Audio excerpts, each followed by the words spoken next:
హబక్కుకు చాలా వేదన ఉండను. తనలో అనేకమైనటువంటి ప్రశ్నలు, జవాబు లేని ప్రశ్నలు, అర్థమవుతుంది, జవాబు లేని ప్రశ్నలు అనేకం ఉండదు తన లోపల. ఇది ఎవరిని అడగాలి? ఎవరిని అడిగినా ప్రయోజనం లేదు. స్తోత్రం. ఆమేన్. అధికారిని అడిగి ప్రయోజనం లేదు, మంత్రిని అడిగి అస్సలు ప్రయోజనం లేదు, ముఖ్యమంత్రిని అడగటమే అవసరం లేదు, ఆయన కూడా సమస్యలు ఉన్నారు. సో ప్రశ్నలు అనేకం ఉన్నందున ఈయన ఏం చేశారంటే, పరిష్కారం దొరకని చోటలో అడిగి ప్రయోజనం లేదు, నేను దేవుని అడుగుతాను. ఆయన దేవుని అడగటం మొదలుపెట్టారు. స్తోత్రం.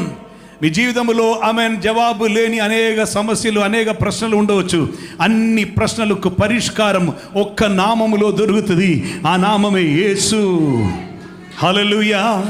యేసు అనే నామమే గొప్ప నామమే.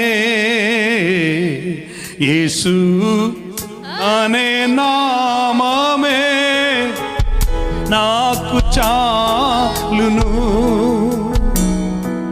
యేసు అనే నామమే గొప్ప నామమే.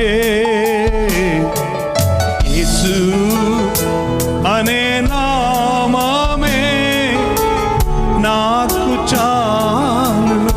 గనక జవాబు లేకుండా ఉన్న ఏ ప్రశ్న మీ లోపల వచ్చినను మనిషిని అడిగి ప్రయోజనం ఉండదు, దేవుని అడగండి. హల్లెలూయా. If there is a question, God gives answer.